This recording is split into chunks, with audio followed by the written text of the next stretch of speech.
Fala pessoal, continuando o trabalho em ordem sequencial de temas mais importantes para o nosso concurso do CFO, agora a gente vai trabalhar com poder legislativo e processo legislativo em linha sequencial. Trabalhando com poder legislativo, fundamento, atribuições e garantias de independência. O que nós precisamos anotar no caderno inicialmente como informação introdutória? O poder legislativo, assim como todos os demais poderes, executivo e judiciário, ele possui atribuições, funções típicas e atípicas. Aquela ideia de rígida separação de poderes, aquilo já está ultrapassado. Hoje um poder, ele desempenha, portanto, tanto funções típicas, no caso do poder legislativo, função legiferante e função fiscalizadora, como sendo as funções típicas do legislativo, bem como funções atípicas. Por exemplo, funções de natureza executivo-administrativa. A partir do momento que o Congresso Nacional ele elabora a organização interna das casas legislativas, ele estabelece um cronograma de concessão de férias para os seus servidores. Nessa situação, o Poder Legislativo está desempenhando uma função executiva administrativa. E não se esqueçam que o Poder Legislativo ele também desempenha função jurisdicional. E isso, pessoal, quando o Senado Federal processa e julga o presidente da República pela prática de crime de responsabilidade, ele está julgando o presidente da República e lhe impondo sanções de perda do cargo e inabilitação para o exercício de qualquer função pública pelo prazo de 8 anos. Portanto, Poder Legislativo desempenhando funções típicas, produção de atos normativos e função fiscalizadora, bem como funções atípicas, executivo-administrativa, quando faz a organização das casas legislativas, e função jurisdicional, quando promove o processo e julgamento do presidente da República em casos de crime de responsabilidade. Beleza? Ultrapassada essa parte de funções, a gente tem que ter em mente a questão de estrutura do Poder Legislativo. Como que o Poder Legislativo é estruturado em âmbito federal? O Poder Legislativo ele é bicameral. Isso porque ele possui duas casas. Câmara dos Deputados, com representantes do povo, eleitos pelo sistema proporcional.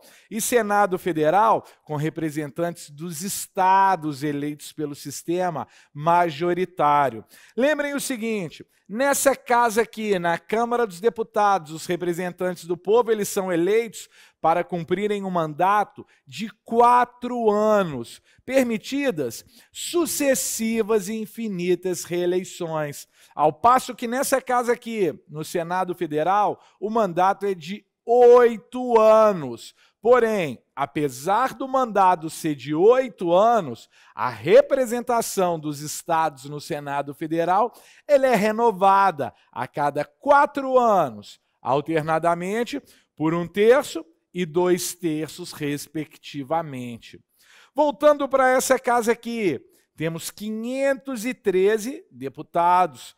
Indo para essa casa aqui, para o Senado Federal, nós temos 81 senadores. Voltando para essa casa aqui, o sistema é proporcional na Câmara dos Deputados. Se o sistema é proporcional, é garantido um mínimo de 8 e um máximo de 70 deputados federais, representando cada um dos estados. Agora, vocês lembram dos territórios federais que não existem mais? O último território federal que existiu foi Fernando de Noronha. Acontece que, se os territórios federais eles voltarem a existir, essa regra do sistema proporcional de representação proporcional não lhes é aplicada. Isso porque, anotem aí, observação peculiar dos territórios federais.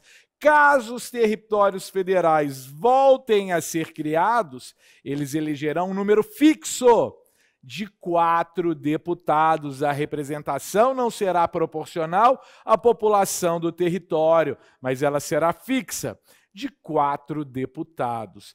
E o Senado? Vamos vir para essa casa aqui, vejam que o caderno o tempo inteiro ele tem que estar bicolunado.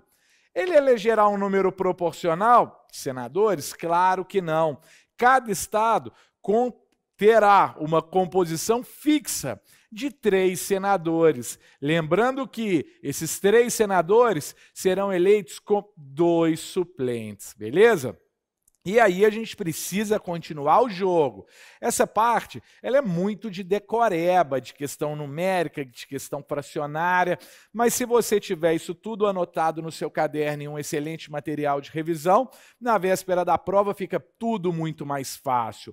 Mas aí a gente tem que voltar, porque o tempo inteiro a gente vai trabalhar com essas casas legislativas, com as suas atribuições.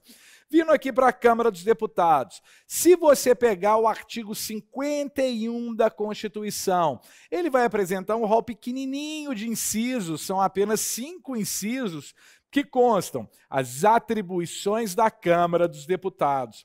Se você me perguntar quais são as principais atribuições da Câmara dos Deputados, 2, as que estão materializadas nos incisos 1 e 2, as super cobradas em concurso. Vamos dar uma olhadinha aqui? O que a gente precisa anotar, pessoal, quando fala de competência da Câmara dos Deputados? Ela possui 2 principais competências. A primeira delas, autorizar, pelo quórum qualificado de 2/3 dos seus membros, a instauração de processo contra o presidente, o vice-presidente da República e os ministros de Estado. Vejam o seguinte, meus amigos, quando nós falamos dessas 3 autoridades, presidente, vice-presidente e ministros de Estado, são julgados em casos de crime comum no Supremo Tribunal Federal. Em casos de crime de responsabilidade, depende. Por que depende? Se o ministro de Estado cometeu um crime de responsabilidade e aquele ato tenha conexão com um ato praticado pelo presidente da República no mesmo contexto, ele será julgado pelo Senado Federal. Caso não exista essa conexão, ele será julgado pelo Supremo Tribunal Federal em casos de crime de responsabilidade. E atenção, nós estamos falando de julgamento, seja pelo Senado Federal, seja pelo Supremo Tribunal Federal. O que interessa aqui, a Câmara dos Deputados, ela será aquele órgão responsável por autorizar a instauração desse processo e julgamento de crime comum ou de crime de responsabilidade pelo quórum qualificado de 2/3 dos seus membros em face dessas autoridades. Câmara dos Deputados precisa autorizar a instauração de processo e julgamento contra essas 3 autoridades. Função importantíssima da Câmara dos Deputados. E segunda função, olha o que nós temos aqui. Proceder à tomada de contas do presidente da República, quando não apresentadas ao Congresso Nacional dentro de 60 dias após a abertura da sessão legislativa. Vejam o seguinte, pessoal, vivemos em um sistema republicano, em que o chefe do Poder Executivo ele administra uma coisa pública, algo que não lhe pertence, administra um bem coletivo, algo que pertence a toda a coletividade. E assim o Seno, ele deve prestar contas dos atos de gestão e dos atos de governo praticado. Se ele se esquivar dessa incumbência republicana e não prestar contas ao Congresso Nacional, dentro de 60 dias após a abertura da sessão legislativa, entra em cena o soldado reserva, a Câmara dos Deputados, que vai proceder, então, à tomada compulsória das contas, tanto de gestão quanto de governo do chefe do Executivo Federal. Duas atribuições importantíssimas: autorização de processo e julgamento pelo quórum qualificado de 2/3 e tomada compulsória de contas, caso ela não seja prestada ao Congresso Nacional no prazo de 60 dias a contar da abertura da sessão legislativa. E aí, meus amigos, ao meu ver, são as duas principais atribuições da Câmara. Vamos dar uma olhadinha no artigo 52, que é mais extenso e traz o rol de atribuições do Senado Federal. Lembrando que a gente não pode negligenciar o estudo em hipótese nenhuma. A gente está trazendo as mais cobradas, mas em casa você tem que fazer a leitura da lei seca. Eu não vou ficar consumindo o seu tempo aqui fazendo leitura de lei seca. A gente vai pincelar com precisão cirúrgica o que é mais cobrado na sua prova. Vamos trabalhar agora com o Senado, artigo 52. Olha como que ele é grande, o dispositivo. Nós temos só nesse slide 6, mas nesse aqui, mas chegando ao total de 15 incisos de atribuições do Senado. Vamos trabalhar primeiro com o inciso 1. Qual que é a competência do Senado? Processar e julgar o presidente da República nos crimes de responsabilidade. Vejam comigo. Crime de responsabilidade praticado pelo presidente e pelo vice, independentemente de qualquer situação, de qualquer condição, ele é julgado pelo Senado Federal. O Senado Federal também julga ministros de Estado e comandantes da Marinha, do Exército e da Aeronáutica. Ocorre que a competência do Senado para julgar essas autoridades, ela só vai se fazer presente caso o crime por eles praticados, crime de responsabilidade, né, pessoal, seja conexo com eventuais crimes de responsabilidade praticados pelo presidente da República. Se não houver essa conexão, ministros de Estado, comandantes da Marinha, do Exército e da Aeronáutica não são julgados pelo Senado Federal. Vejam aqui, procedimento bifásico. Falou em crime de responsabilidade, primeira fase, na Câmara dos Deputados, que é a fase da admissão. Segunda fase, de processo e julgamento, Senado Federal. Segundo inciso, processar e julgar ministros do Supremo, membros do CNJ, CNMP, PGR e AGU, nos crimes de responsabilidade. Aqui, pessoal, vocês vão abrir o seu caderno e vão colocar ministros do STF, CNMP, CNJ, PGR e AGU são julgados pela prática de crime de responsabilidade no Senado Federal. Aqui é mole, pessoal, do seu examinador tentar te confundir, colocando ministros de Estado, comandante da Marinha, do Exército e da Aeronáutica. Então prestem atenção. Presidente e vice-presidente da República são julgados pelo Senado Federal em casos de crimes de responsabilidade, independentemente de qualquer situação. Ministros de Estado, comandante da Marinha, do Exército e da Aeronáutica, são julgados por crimes de responsabilidade no Senado Federal, única e exclusivamente se os atos por eles praticados guardarem conexão com eventuais atos praticados pelo presidente da República. Caso contrário, serão julgados pelo STF. Lá do outro, quando se fala de ministros do Supremo Tribunal Federal, CNJ, CNMP, PGR e AGU, serão julgados pelo Senado Federal em casos de crime de responsabilidade, independentemente de qualquer situação, beleza? Prosseguindo o rol do artigo 52, a gente tem que marcar o artigo 52, inciso 10. Vamos dar uma olhadinha aqui? O que ele fala? Competência do Senado Federal suspender a execução no todo ou em parte de lei declarada inconstitucional por decisão definitiva do Supremo Tribunal Federal. Atenção a isso aqui, pessoal, e aqui a gente vai precisar de um tempinho a mais, e quando a gente for estudar controle de constitucionalidade, tudo vai se ligar. Vejam o seguinte, existe uma espécie de controle de constitucionalidade que ela é chamada controle difuso de constitucionalidade. Quando se fala do controle difuso de constitucionalidade, é aquele controle que pode ser feito por qualquer juiz ou tribunal da nossa República. E a questão principal não é verificar se uma lei, se um ato normativo é ou não inconstitucional. A questão principal que está sendo debatida é única e exclusivamente um caso concreto, um conflito intersubjetivo entre A e B.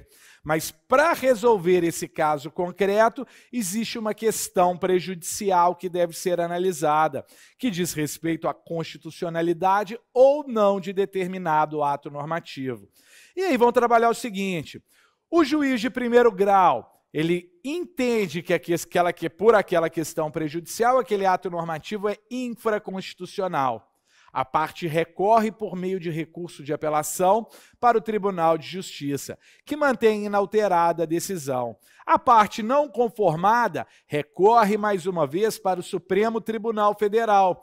E o Supremo, no controle difuso de constitucionalidade, somente por uma questão prejudicial, ele realmente olha e fala, esse ato normativo é inconstitucional.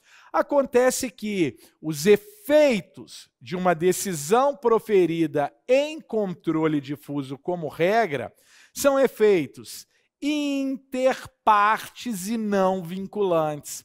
Servem única e exclusivamente para aquelas partes que estão debatendo e não vincula os demais juízos ou tribunais do Poder Judiciário, nem órgãos da administração pública direta ou indireta. Ou seja, os típicos efeitos do controle difuso de constitucionalidade servem somente para aquelas pessoas que ali estão litigando. Existia uma saída, o artigo 52, inciso 10. E aí, o Supremo Tribunal Federal, o que ele fazia? Ele comunicava a sua decisão ao Senado Federal. O Senado Federal, ao receber aquela ata de julgamento do Supremo Tribunal Federal, em uma interpretação tradicional, tinha um juízo discricionário de conveniência ou oportunidade. Acontece que o Supremo foi ficando muito puto com essa situação, porque ele mandava um acórdão, não dava em nada, ele mandava 10 acórdãos, não dava em nada, ele mandava 100 acórdãos, não dava em nada. A jossa do Senado Federal não promovia a suspensão da execução daquela lei, que era manifestamente inconstitucional. Aí sabe o que o Supremo Tribunal Federal fez? Eu vou reinterpretar essa norma do artigo 52, inciso 10. Então, essa norma ela passou por um processo informal de alteração do seu sentido interpretativo. Ela foi sujeita a uma mutação constitucional. E a interpretação atual que você deve levar para a sua prova não é mais que somente a decisão do Senado Federal suspende a execução da lei.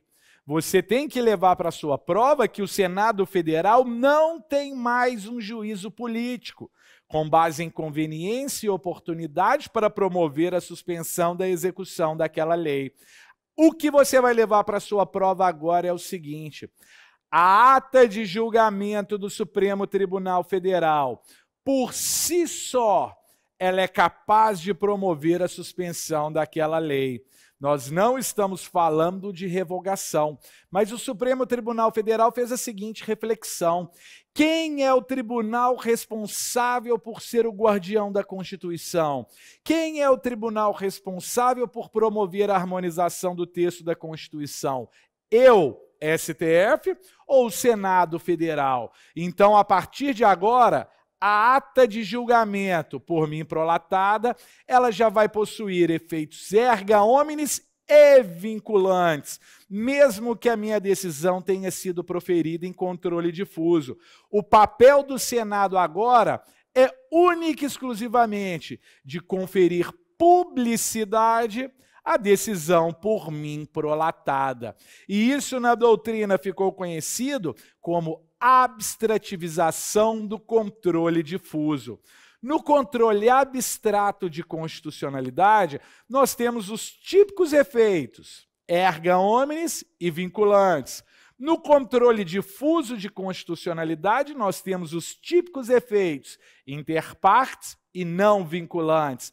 Acontece que, por meio dessa reinterpretação da norma do artigo 52, inciso 10, o Supremo Tribunal Federal, ele pegou típicos efeitos do controle abstrato de constitucionalidade e o aplicou no controle difuso. E é por isso que ficou conhecido como abstrativização do controle difuso. Atenção, porque pode ser cobrado em controle de constitucionalidade, pode ser cobrado numa teoria geral de direito constitucional por envolver questão de mutação constitucional, beleza? Dê atenção a esse 52, inciso 10. Vimos, então, competência da Câmara e vimos competência do Senado Federal. Existe alguma competência comum dessas casas legislativas? Existe sim. E essa competência comum, ela consiste no poder de convocação. A possibilidade que essas casas têm de convocar determinadas autoridades para prestar determinadas informações. E caso essas autoridades injustificadamente se esquivem, estarão sujeitas à punição por crime de responsabilidade.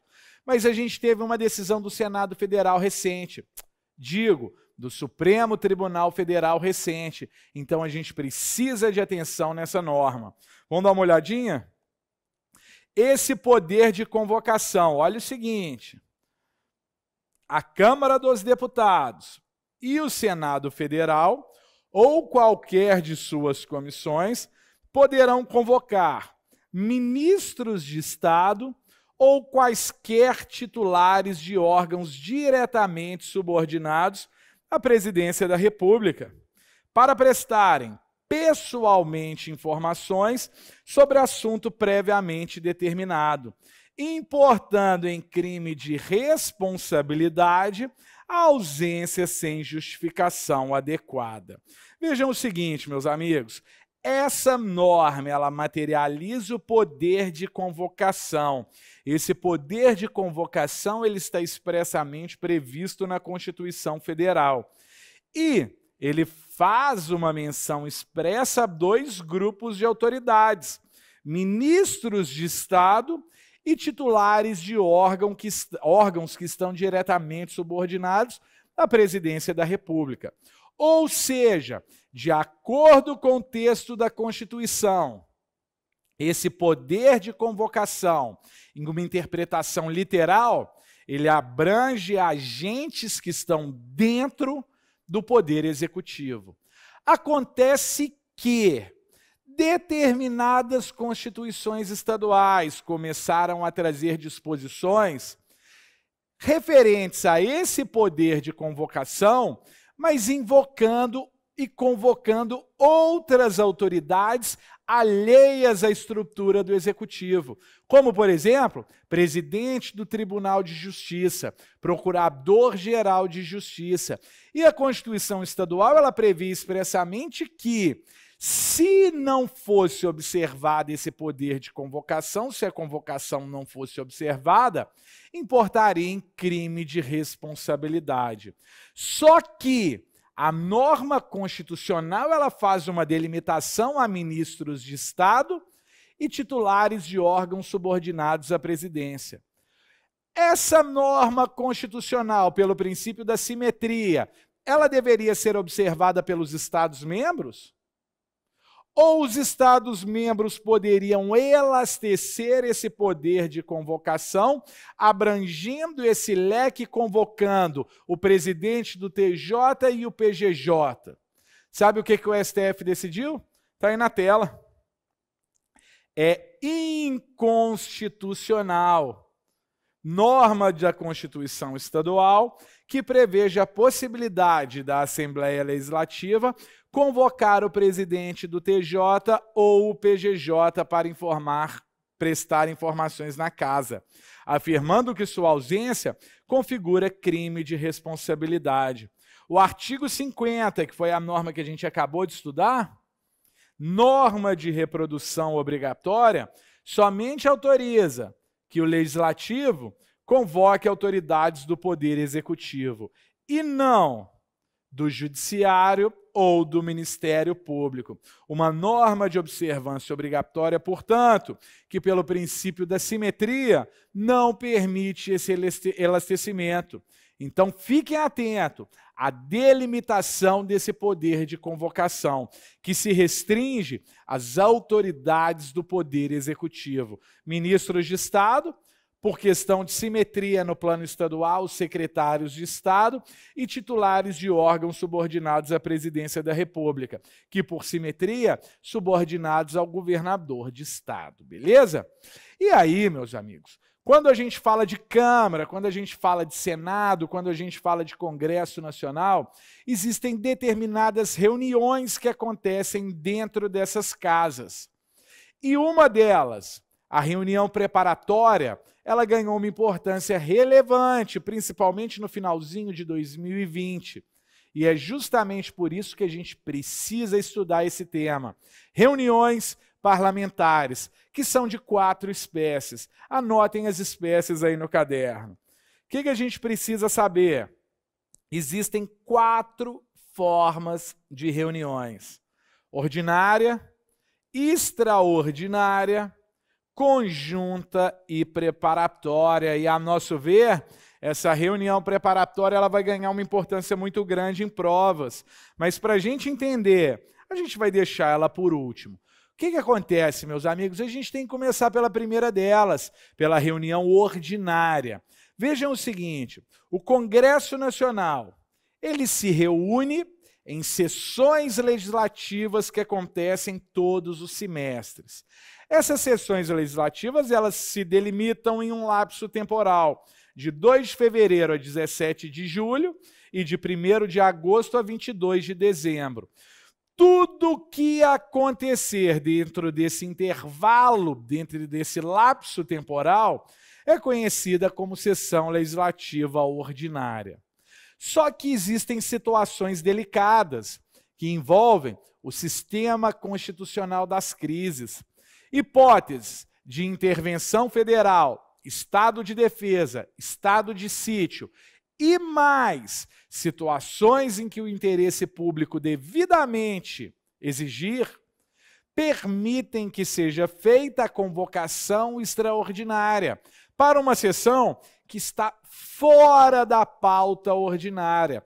Lembrando que, quando se fala de sessão extraordinária, existe uma delimitação do ponto a ser tratado e os parlamentares não poderão receber nenhuma verba indenizatória, nenhum qualquer a mais por aquela sessão extraordinária. Nessas hipóteses de intervenção federal, estado de sítio, estado de defesa e hipóteses em que o interesse público assim o exigir, situações que não estão pautadas na sessão ordinária, são elas que justificam a convocação para sessões extraordinárias. Acontece que Câmara dos Deputados e Senado Federal, eles vão trabalhar, às vezes, de maneira conjunta. Sempre que forem inaugurar uma sessão legislativa, elaborar o regimento comum dessas duas casas, receber o compromisso do presidente da República de bem e fielmente defender a nossa nação, bem como conhecer do veto presidencial a projeto de lei e sobre ele deliberar, essas 4 situações, inauguração de sessão, elaboração de regimento comum, compromisso e posse do chefe do Executivo e, por fim, conhecimento e deliberação do veto, são hipóteses que justificam a sessão conjunta da Câmara dos Deputados e do Senado Federal. E aí, vocês devem estar se perguntando, e a sessão preparatória? Vocês lembram que a sessão ordinária, ela começava em 2 de fevereiro? Pois bem, em 1º de fevereiro, nós vamos ter uma sessão preparatória, onde as casas elas vão se reunir Para quê? Para posse e eleição dos seus membros, eleição de mesas internas dentro de cada uma dessas casas. Mesa da tesouraria, mesa da presidência, mesa da segunda presidência, mesa da primeira vice-presidência, mesa do secretariado, ou seja, mesas que vão compor a estrutura interna dessas casas para facilitar a deliberação dos trabalhos. Acontece que os membros que vão compor essas mesas, eles terão um mandato de 2 anos. E não é permitida a recondução para o mesmo cargo na eleição subsequente. Acontece que, recentemente, o anterior presidente da Câmara dos Deputados tentou utilizar de uma manobra legislativa para que ele pudesse ser reconduzido à presidência da Câmara. Não consegue largar a teta. E essa questão teve que ser decidida pelo Supremo Tribunal Federal. Vamos dar uma olhadinha o que o STF disse? Olha a norma aqui primeiro. Sessão preparatória. Ela vai acontecer a partir de 1º de fevereiro. Para a posse dos membros, sejam dos deputados ou dos senadores, e eleição das respectivas mesas.